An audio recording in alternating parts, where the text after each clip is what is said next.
Hey guys, I'm Anna, and today I'm going to show you how to fix Nordstrom Rack App not working. So first of all, you need to make sure you're running the latest version of the app. Open up App Store on your device, and then tap on this search icon in the bottom right corner.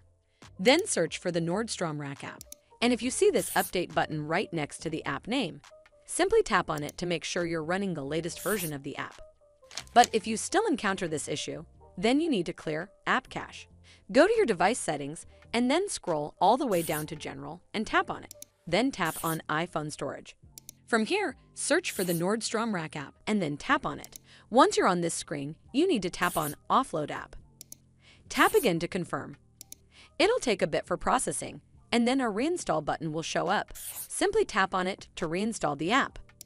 This should fix the issue, but if it doesn't, then you need to completely reinstall the app. Follow the on-screen instructions to navigate all the way to the app page. Once you're on this screen, tap on Delete App to uninstall the app from your device.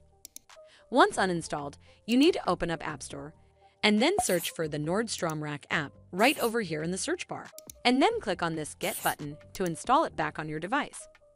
Hopefully this will fix the issue, and if it did, then make sure you give this video a super thanks by clicking on this heart icon to help support the channel, and don't forget to hit that subscribe button. We'll see you in the next one.